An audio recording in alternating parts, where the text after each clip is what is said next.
Hello and welcome to the Brickfreaks, today with a monstrous engine. Yes, from Mould King. It's a V8 twin-turbo engine with gearbox, with 4 gear shift, 4-channel. Is it channel 4-channel gear shift? What is it called? Or 4-point gear shift gearbox? Okay, this is a behemoth. Okay, how we go through. Technical. 68 centimeter in length. Yes, I was surprised too.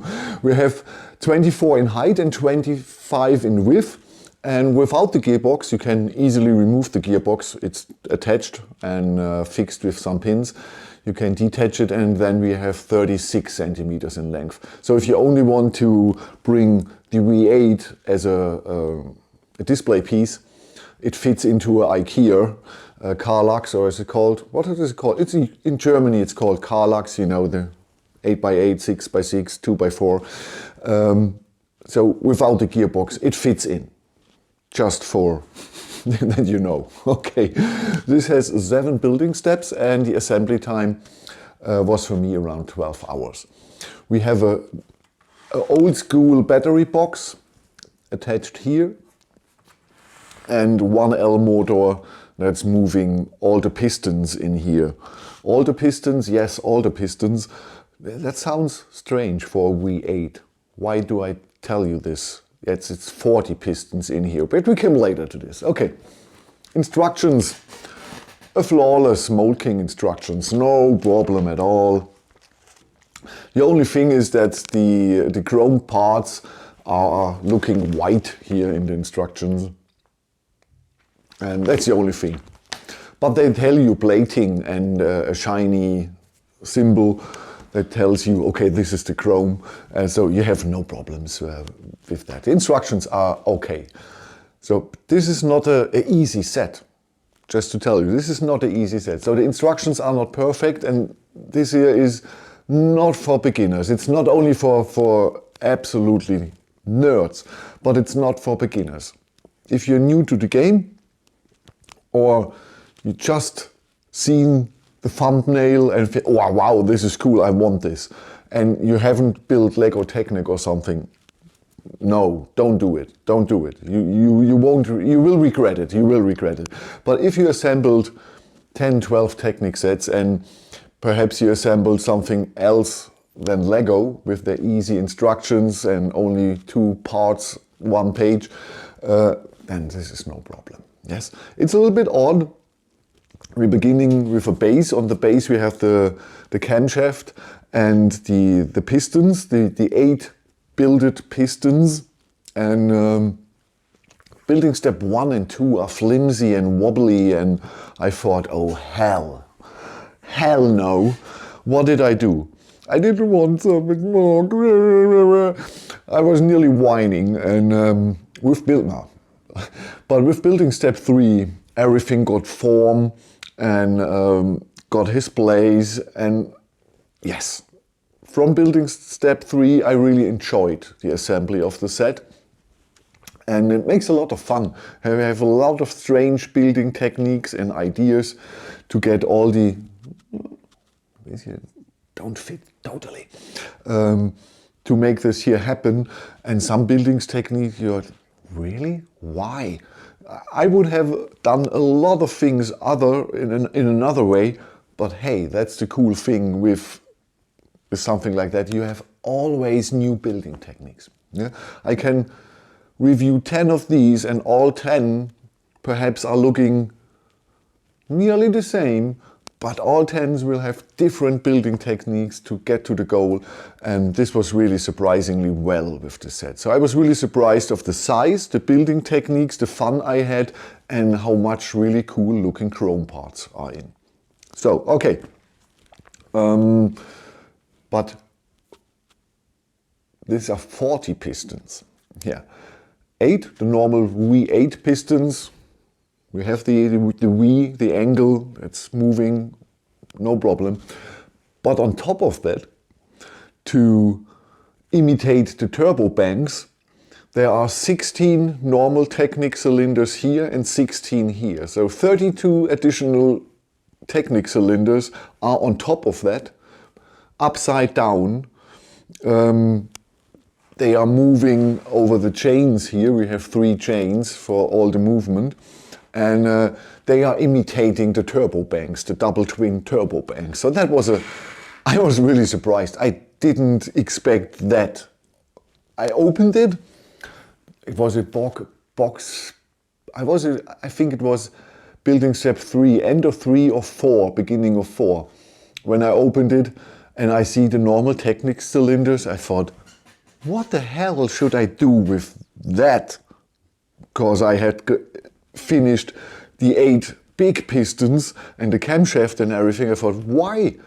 And then after assembly and detaching them upside down on top of them, okay, it's the turbo banks. They should imitate the turbo banks. A funny idea. Okay, we have a 4 transmission here, a 4-point gearbox, no clutch.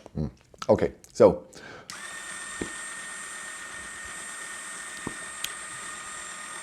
just, I don't want to get in the gears while moving. I don't know if perhaps the chains are going disrupt. I don't want to get this risk, so I put in the gears gear by gear. So first gear.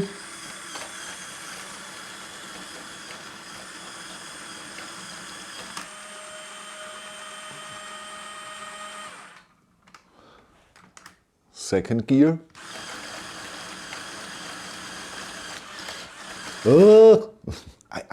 I don't like the battery boxes, only for this, to get the neutral position. That's happened so often to me. So, third gear, that's fast in the instructions.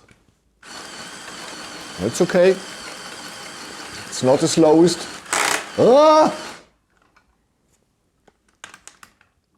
So I hope it's still working. By the way, this here is a carbon fiber axle. There are 2 carbon fiber axles actually, a 5 length or 6 length and a 16 length carbon fiber axle. Not for the drivetrain or the camshaft, nothing, but here for the gear stick. So, hyper. They really called the 4th gear hyper. Everybody knows the German techno band Scooter with hyper. It's really fast. It's really turning well. And the pistons inside are really moving up and down very fast. So this here really works flawless. I was really surprised. 4 times the size. Yes. The building techniques. The amount of chrome, and that everything works. That's not always the part with Mould King, and this here feels a little bit sometimes like a mock.